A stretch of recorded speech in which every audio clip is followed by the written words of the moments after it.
जय हिंद दोस्तों, स्वागत है आपका अरबा आईएएस एकेडमी में।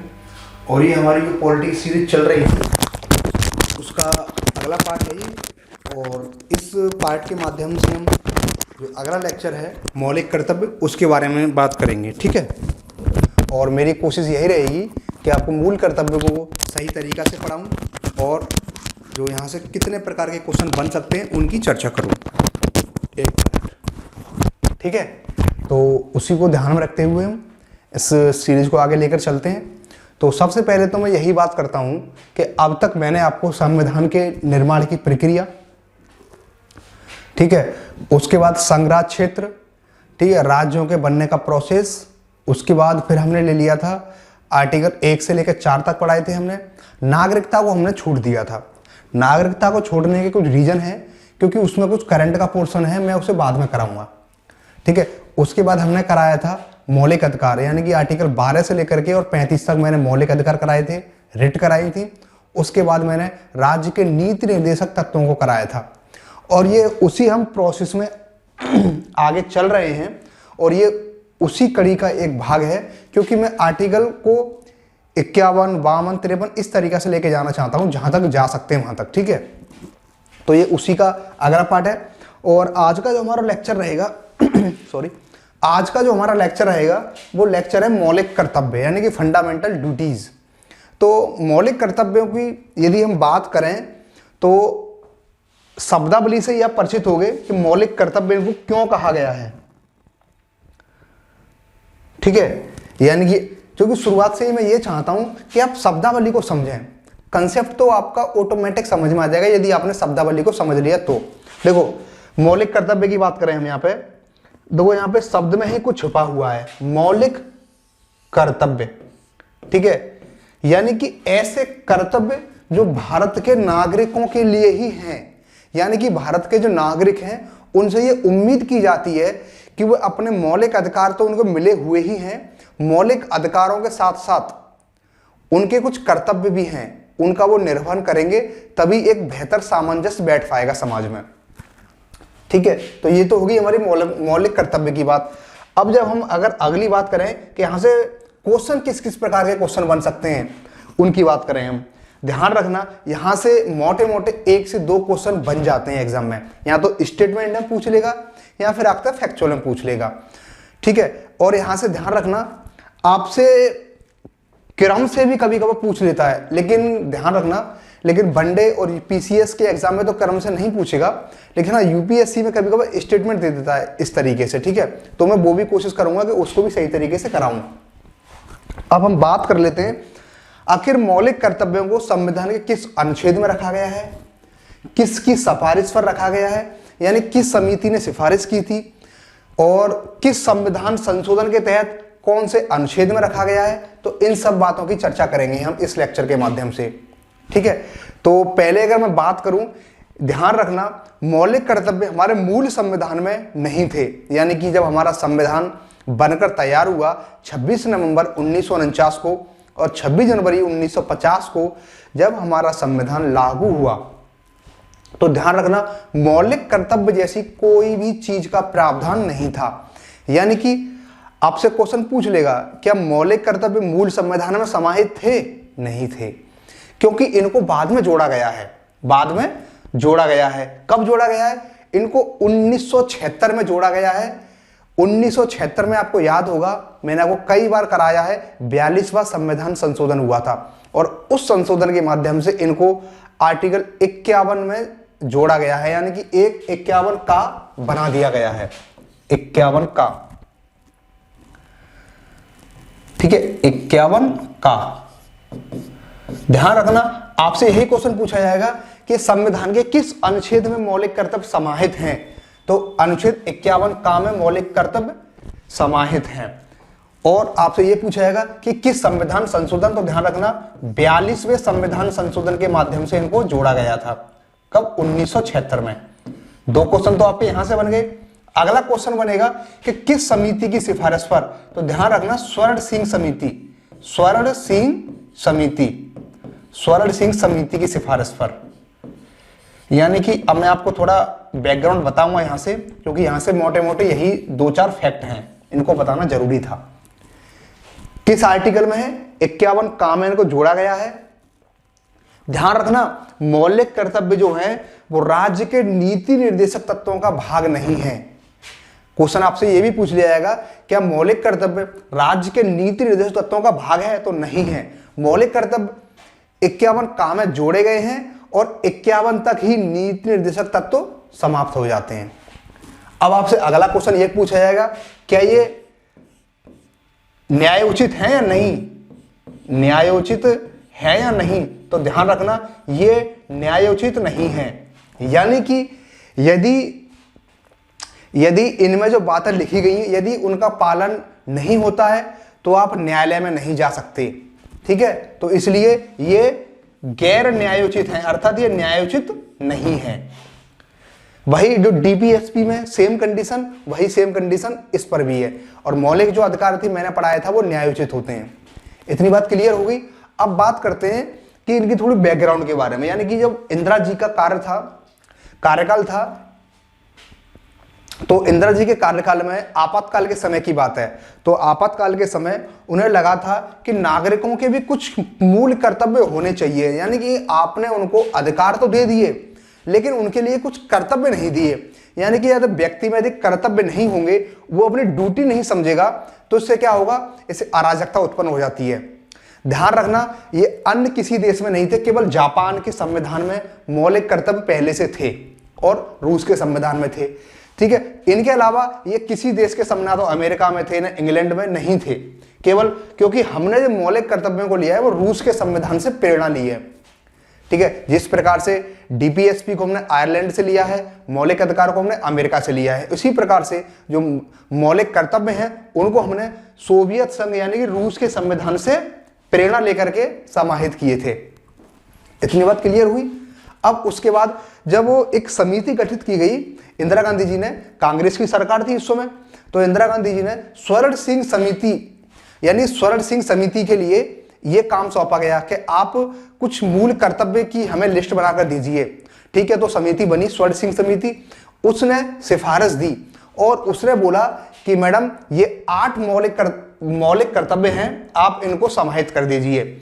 यानी कि आपसे क्वेश्चन पूछा जाएगा, जो मौलिक कर्तव्यों की सूची जो स्वर्ण सिंह समिति ने कितने मौलिक कर्तव्यों की सूची दी थी? तो ध्यान रखना 8। ठीक है, स्वर्ण सिंह समिति ने 8 मौलिक कर्तव्यों की सूची मैडम साहिबा को दी थी। उसके बाद इंदिरा गांधी जी ने क्या किया? 42वां संविधान संशोधन किया 1976 में और 2 कर्तव्य अपनी तरफ से ऐड और कर दिए। ठीक है, तो कितने हो गए? 10। यानी कि जो 42वें संविधान संशोधन 1976 में जो मौलिक कर्तव्य जोड़े गए थे वो 10 मौलिक कर्तव्य थे। लेकिन 2002 में एक अगला मौलिक कर्तव्य जोड़ा गया शिक्षा से संबंधित, उसकी भी हम चर्चा करेंगे। ठीक है, तो ध्यान रखना, मूल संविधान में कोई मौलिक कर्तव्य नहीं था। 42वें संविधान संशोधन 1976 में जब संविधान संशोधन हुआ तो 10 मौलिक कर्तव्य जोड़े गए, लेकिन स्वर्ण सिंह समिति की सिफारिश पर केवल 8 मौलिक कर्तव्य जोड़े गए। हालांकि उनके 8 के 8 को नहीं मान लिया गया, उन्होंने 2-3 मौलिक कर्तव्यों को, 2 मौलिक कर्तव्यों को उनको हटा दिया गया। उन्होंने बोला था कि पीएम साहिबा अब ऐसा करिए, क्योंकि अगर कोई व्यक्ति यदि मौलिक अधिकारों का पालन नहीं करता है तो संसद क्या है, दंड की व्यवस्था कर सकती है। ये उन्होंने अस्वीकार कर दिया कि नहीं, ऐसा नहीं करेंगे हम। उन्होंने फिर एक बात और बोली, 8 में ही उन्होंने एक बात और बोली थी कि जो व्यक्ति यदि टैक्स को यदि समय पर नहीं देता है तो उसके खिलाफ भी दंड का प्रावधान होना चाहिए। तो इस बात को भी इंकार कर दिया। यानी कि स्वर्ण सिंह समिति की 2 बातों को इंकार कर दिया, यानी कि दंड की बात को और जो टैक्स देने संबंधित दोनों बात को खारिज कर दिया। और उनके जो बचे हुए 6 मौलिक कर्तव्यों को जोड़ दिया गया और कुल मिलाकर के क्या हुआ, 10 मौलिक कर्तव्य जोड़े गए। अब ध्यान रखना, ये मौलिक कर्तव्य ऐसे ही मौलिक कर्तव्य नहीं थे कि इनको लाके चिपका दिया। मैंने आपको जब राज्य के नीति निर्देशक तत्व बताए थे तो उसमें एक बात बताई थी। मैंने आपसे ये कहा था कि जो डीपीएसपी जो है 36 से लेकर के 51 तक, इनका काम क्या है? यानी कि जो सरकार कोई भी नियम बनाएगी, कोई भी कानून बनाएगी तो इनको क्या करेगी? इनको ध्यान में रखेगी, इनको आधार बनाकर क्या करेगी? इन्हीं के आधार पर कानून बनाएगी। और इसी आधार पर जो मौलिक कर्तव्य जोड़े गए थे, इन्हीं के आधार पर कई सारे अधिनियम, कई सारे कानून बनाए भी गए हैं। ठीक है, यानी मौलिक कर्तव्य में कुछ अच्छे आर्टिकल थे, कुछ अच्छी बातें थी, कुछ अच्छे प्रावधान थे, उनको आधार बनाकर क्या बना दिए गए, कुछ कानून बनाए गए और कुछ अधिनियम बनाए गए। ठीक है, तो इतनी मोटी मोटी हमारी बात हो गई। तो अब उसके बाद अब हम बात करते हैं मौलिक कर्तव्य कौन कौन से थे।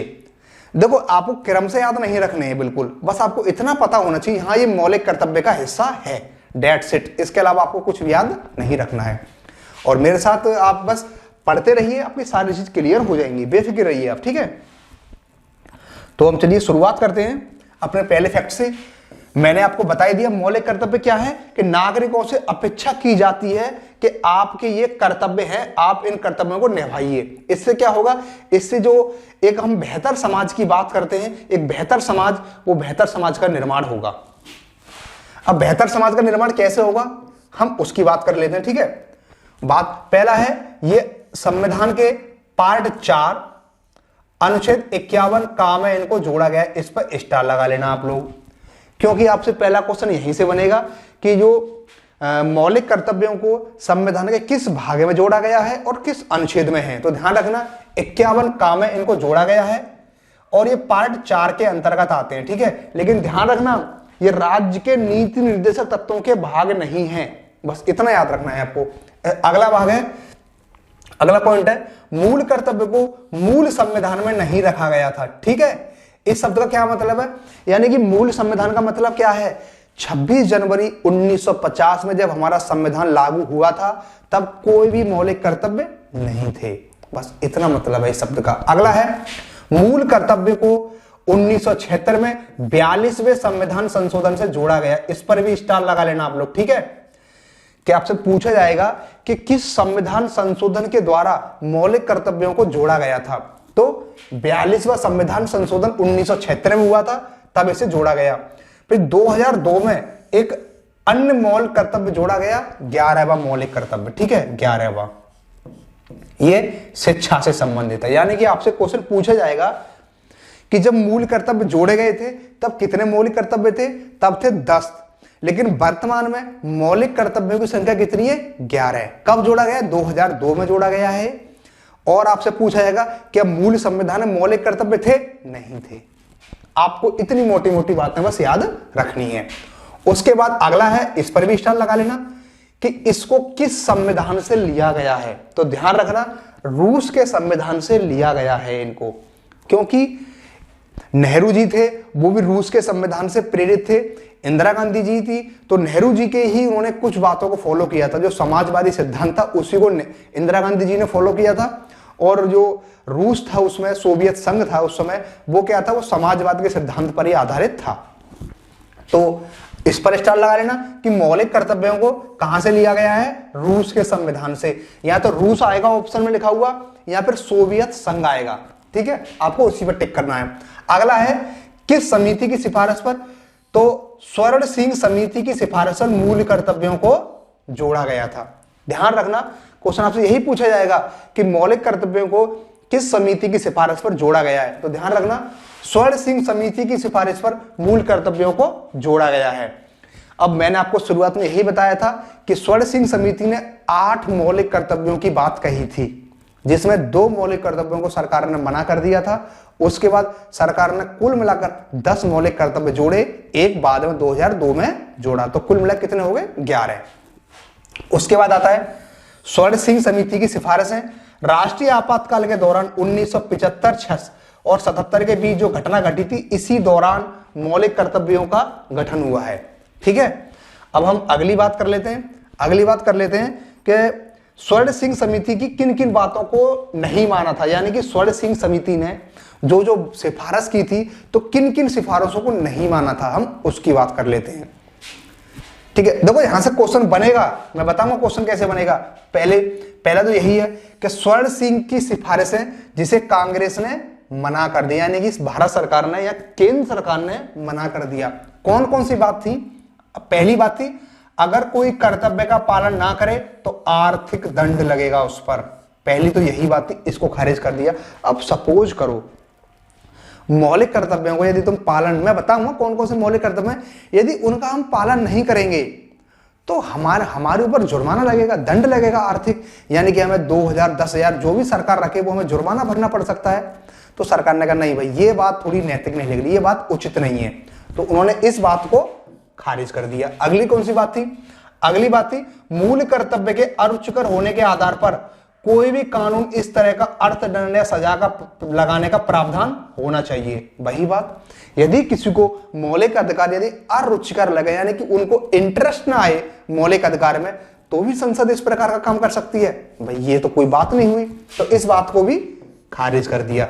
अगली बात थी इस पर मतलब एक तो इस पर स्टार लगाना और एक इस पर, कर अदायगी भी मूल कर्तव्य होगा, यानी कि जो आप टैक्स भरते हो ना, जैसे कि सरकार क्या करती है, हर साल सरकार एक निश्चित, जैसे कि आपने एक कमाई की है तो उसके निश्चित भाग पर एक निश्चित टैक्स लगता है।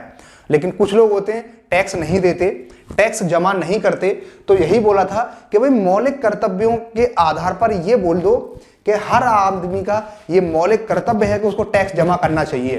तो इस बात को भी सरकार ने मना कर दिया कि नहीं, ये टैक्स वाली कोई बात नहीं है, हम इसके लिए अलग से कोई ना कोई कानून जरूर बनाएंगे, लेकिन मौलिक कर्तव्य में नहीं जोड़ेंगे। ठीक है, अब आते हैं हम अपने मेजर पोर्शन पर। मेजर पोर्शन कौन सा, कितने मौलिक कर्तव्य हैं उनकी बात कर लेते हैं। ठीक है, तो धीरे धीरे हम इनकी बात कर लेते हैं आराम से, और ये हमारा हो गया स्टार्ट। ठीक है, यदि हम बात करें कि पहला मौलिक कर्तव्य कौन सा है, तो पहला है संविधान का पालन करें। ठीक है, संविधान का पालन करें और राष्ट्रीय आंदोलन को प्रेरित करने वाले उच्च आदर्शों को हृदय में संजोए रखें। अब यहां पे एक बात आती है, लेकिन इन्होंने स्पष्ट नहीं किया कि कौन कौन से आदर्श हैं। इन्होंने इस बात को स्पष्ट नहीं किया। इन्होंने क्या बोल दिया कि भाई संविधान का पालन करें। हर एक जो भारत का जो नागरिक है उसका यह कर्तव्य है, ध्यान रखना, मौलिक कर्तव्य जो है केवल और केवल भारत के नागरिकों के लिए ही है, विदेशियों के लिए ये नहीं है।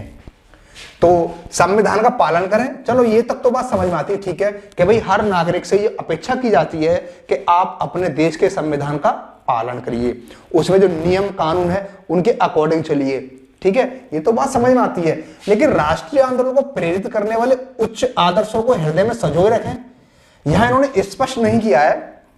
लेकिन मैं आपको बताता हूं, इसको एक्सप्लेन करता हूं लाइन को। देखो, अब राष्ट्रीय आंदोलन को प्रेरित करने वाले कौन से उच्च आदर्श होंगे, जैसे कि क्या होगा, हम सबको मिलकर एकता होनी चाहिए। ठीक है, दूसरी बात, अगर कोई विदेशी शक्ति यदि हम पर हावी होती है, हमारे देश पर आक्रमण करती है, तो हमको हर समय खड़े रहना चाहिए अपने देश के लिए। ठीक है, जान माल मतलब हर तरीके से हम अपने देश के लिए तत्पर रहने चाहिए। उसके बाद क्या है, उसके बाद आपने देखा होगा राष्ट्रीय आंदोलन में क्या था, स्वतंत्रता, समानता, इन सब की बातें की गई थी। ठीक है, तो इन सब बातों को क्या है, जो हमारे राष्ट्रीय आंदोलन के, जैसे कि भगत सिंह जी हैं, ठीक है, सुभाष चंद्र बोस हैं, गांधी जी हैं, नेहरू हैं, और बहुत सारे क्रांतिकारी हैं। सबका नाम लेना संभव तो नहीं है, लेकिन जो मुख्य मुख्य उनके नाम बताना हूं। ठीक है, तो इनके कुछ आदर्श थे। आदर्श क्या थे, हम सबको मिलकर रहना है, ऐसा ना हो कि हम पर कोई विदेशी आक्रमण कर जाए और हम कुछ ना कर सकें। ठीक है, तो उनके जो आदर्श थे, तो ठीक है, उनको क्या रखना है, हृदय में संजो कर रखना। इससे क्या होगा, इससे जो आपकी देश के प्रति जो नैतिक जिम्मेदारी है उसका निर्वहन होगा, यानी कि आप उसकी जिम्मेदारी को संभाल पाओगे। अगली बात कौन सी है, भारत की संप्रभुता, एकता और अखंडता की रक्षा करें। ये तो भाई क्लियर है। इसका मतलब क्या है, भारत की संप्रभुता, एकता और अखंडता की रक्षा करें। इसका मतलब यह है, भारत की संप्रभुता का मतलब क्या है कि भारत अपने आंतरिक निर्णय लेने में और बाहरी जो डिसीजन लेने में स्वतंत्र है। उसके बाद एकता और अखंडता का मतलब क्या है कि हमको कोई विदेशी या कोई बाहरी, या पर हमारी आंतरिक शक्तियां हमें विभाजित ना कर दें। ठीक है, तो हमें क्या करना है, इसकी रक्षा करनी है। हमें अपने देश की, अब मानी सपोज करो, अब देश ने कोई डिसीजन लिया देश के अंदर, क्योंकि वो तो भारत सरकार है, केंद्र सरकार स्वतंत्र है। अब उसने कोई डिसीजन लिया कि भाई हमको ये नियम कानून फॉलो करवाने और देश के हित में है। अब तुम क्या करो, उस आंतरिक शक्ति की अवहेलना करो, यानी कि उसको मना कर दो कि नहीं आप ऐसा नहीं करोगे, आप विद्रोह कर दो। ध्यान रखना, इन सब बातों से क्या होता है, देश की जो नीति होती है, देश की संप्रभुता होती है, उस पर एक प्रश्न लग जाता है कि आखिर ये देश के नागरिक हैं, उनके कुछ मौलिक कर्तव्य हैं, उनका पालन क्यों नहीं कर रहे। अखंडता यानी कि कोई विदेशी शक्ति हमको या फिर कोई हमारे देश में ही कुछ ऐसे दल ना बन जाए, ऐसे गुट ना बन जाए, जिससे क्या हो कि भारत में जब हम अखंड भारत की बात करते हैं, खैर ये कंसेप्ट ज्यादा तार्किक नहीं लगता है। तार्किकता ये है कि जो हमारे देश की जो सीमा है वहां तक हमारा भारत है, ऐसा ना हो कि उसका विभाजन हो जाए या फिर कोई टुकड़ा किसी दूसरे देश में ना चला जाए। ठीक है, तो इन सब बातों को क्या करना है, हमें रक्षा करनी है। अगला है देश की रक्षा एवं राष्ट्र की सेवा। ठीक है, ये तो भी हर देश के नागरिक का कर्तव्य है कि हमें अपने देश की रक्षा करनी है। ठीक है, अब देखते होंगे जो उत्तर कोरिया है, उत्तर कोरिया में जो वहां के देश के जो आम नागरिक हैं उनके लिए भी सेना की ट्रेनिंग दी जाती है, ताकि इन फ्यूचर यदि देश पर कोई विपत्ति आए तो वो लोग भी देश के हित में काम करें, देश की सेना में शामिल हो जाएं। ठीक है, तो देश की रक्षा और राष्ट्र की सेवा हमारा मौलिक कर्तव्य है। अगला है भाईचारे की भावना। ठीक है, और स्त्रियों का सम्मान और इन्हें भेदभाव से दूर रखें। इसका मतलब क्या है, मतलब भाईचारे की भावना बढ़ानी चाहिए, यानी कि हमारा संविधान ये कहता है मौलिक कर्तव्य के माध्यम से कि भाई भारत के प्यारे नागरिकों, आप भारत में रहो और भाईचारे से रहो, भाईचारा बनाकर रहो। इससे क्या होगा, इससे जो द्वेष विद्वेष लड़ाई झगड़े की भावना होती है वो कम हो जाती है। ठीक है, और माहौल रहने लायक होता है, सोसाइटी में का मान सम्मान बढ़ता है और देश की भी जो हम कहते हैं गौरवशाली जो परंपरा हमारी चली आ रही है भाईचारे वाली, वो बनी रहती है। उसके बाद है स्त्रियों का सम्मान करें और स्त्रियों के प्रति रूढ़वादी प्रथा है उसे दूर करें। अब इस शब्द का मतलब क्या है, स्पष्ट तो नहीं है, इतना लिख के छोड़ दिया है। इस शब्द का मतलब यह है कि यानी कि जो महिलाओं के प्रति, मतलब जो महिलाओं के जो मान सम्मान को जो चीज ठेस पहुंचाती हो, हमें उन प्रथाओं का त्याग करना है। अब कौन कौन सी ऐसी प्रथा है, जैसे कि पर्दा प्रथा, ठीक है, विधवा विवाह। ठीक है, जो जैसे विधवा का पहले क्या करता था, यदि कोई स्त्री विधवा हो जाती तो उसकी शादी की मनाही थी, लेकिन जब कुछ हमारे समाज सुधारक जैसे कि ईश्वरचंद्र विद्यासागर का नाम आता है ठीक है, तो उन्होंने बहुत सारे काम किए थे। तो इनको ध्यान में रखते हुए अब क्या है, विधवा अपनी, क्योंकि देखो अब किसी व्यक्ति की क्या गलती है, ठीक है, कि किसी व्यक्ति की कोई गलती तो है नहीं। अगर किसी का पति सपोज करो खत्म हो जाए तो उसकी क्या गलती है, वो जीवन भर क्यों अपने को एक काल कोठरी बंद रखे, भाई वो भी तो इंसान है, उसको भी जीने का पूरा हक है। ठीक है, तो ऐसी जो स्त्रियों की जो भावना को, स्त्रियों की जो मान सम्मान को ठेस पहुंचाती प्रथाओं, उनको समाप्त करना चाहिए। ठीक है, ये हमारे मौलिक कर्तव्य हमको बताते हैं। अगली है सांस्कृतिक गौरवशाली परंपरा का महत्व समझें। ये क्या बात कर, ये कहना चाह रहा है जो हमारी जो सांस्कृतिक हमारी पहचान है, हमारी जो कल्चर है, ठीक है, हमको क्या है, हमको विश्व गुरु बोला जाता है, हमको धर्म, ठीक है, हमको विश्व गुरु, क्योंकि जो भारत भूमि है वो देव भूमि है, यानी कि हमने दुनिया को सत्य अहिंसा का पाठ पढ़ाया है। तो हमारी जो गौरवशाली जो परंपरा है, ठीक है, हम क्या करें, उसका महत्व समझें और उस परंपरा का हम पालन करें। ये चीज आपको क्लियर हो रही है, यही सब चीजें इसमें। अगला है प्राकृतिक पर्यावरण की रक्षा करें। प्राकृतिक जो पर्यावरण है उसकी रक्षा करें, ऐसा ना करें कि आप प्रदूषण फैलाएं। ठीक है, आपसे ये भारत के नागरिक होते हुए आपसे ये अपेक्षा की जाती है कि आप पर्यावरण को सुरक्षित रखने की जिम्मेदारी आपकी है। ठीक है, यदि आप पूरे देश को या पूरे एनवायरमेंट को नहीं रख सकते, लेकिन अपने व्यक्तिगत स्तर पर यदि आप शुरुआत करते हो, ध्यान रखना, क्योंकि जो गांधी जी का एक कथन था, उसमें कहा था गांधी जी ने, पूरे देश को सफाई करने की जिम्मेदारी मत लो, लेकिन आप अपने घर के चारों ओर सफाई करना शुरू कर दें हर व्यक्ति, तो पूरा देश में सफाई अभियान चलाने की कोई आवश्यकता नहीं, पूरा देश सफा हो जाएगा। आप इंदौर को देखते हो, इंदौर क्यों स्वच्छता में पहले नंबर पर आता है, इसलिए आता है क्योंकि वहां के नागरिकों ने इस चीज को क्या अपना कर्तव्य समझा है कि हमको गंदगी नहीं फैलानी है, हमें अपने राज्य को स्वच्छ रखना है, इससे क्या आपको बीमारियां कम होती हैं। ठीक है, आप देखते होंगे इस समय पर्यावरण की बहुत दुर्गति हो रही है पॉलीथीन के माध्यम से, और तुम्हारे बहुत सारे कारक हैं इसके। तो इससे क्या करना है, प्राकृतिक पर्यावरण की रक्षा करनी है। यदि हम प्रकृति की रक्षा करेंगे तो प्रकृति हमारी रक्षा करेगी। आप देखते होंगे हमने प्रकृति को नाराज, तब हमने प्रकृति को नाराज किया है, तब विनाशकारी परिणाम हमारे सामने आए हैं। जैसे कि उत्तराखंड के रूप में आप देख सकते हो, जो त्रासदी आई बादल फटने जैसी घटना आई और बहुत सारी घटनाएं जैसे कि बेमौसम बरसात होना और जब जरूरत है तब बरसात ना होना, फसल का चौपट होना, सब क्या है, ये सब इन्वायरमेंट को हमने इतना दुर्गति कर दी है कि पूरा इन्वायरमेंट क्या हो गया, छिन्न भिन्न हो गया है। तो हमारी जिम्मेदारी बनती है हम प्राकृतिक पर्यावरण की रक्षा करें। अगला है वैज्ञानिक दृष्टिकोण, मानवतावाद, ज्ञान अर्जन तथा सुधार की भावना का विकास करें। इसका मतलब क्या है कि हमको वैज्ञानिक दृष्टिकोण अपनाना चाहिए।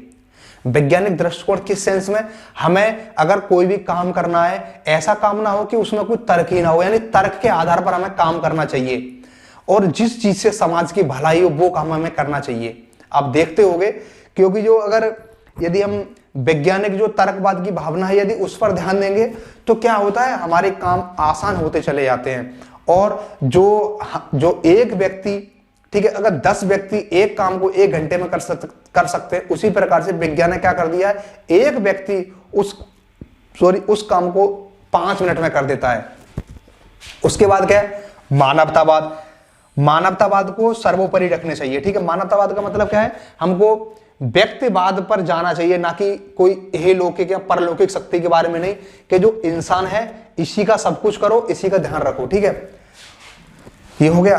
अगला है सार्वजनिक संपत्ति को सुरक्षित रखें और हिंसा को जनता से दूर रहे। मतलब जो जनता है वो हिंसा से, जो हमारी सार्वजनिक संपत्ति ध्यान रखना, जो देश में जितने भर भी स्मारक हैं, ठीक है, और जो सरकारी कार्यालय हैं, आवास हैं, वो किसके हैं, वो आप सभी लोगों के, भारत के नागरिकों के ही हैं। वो सरकार का कुछ नहीं है, आपका ही सब कुछ है।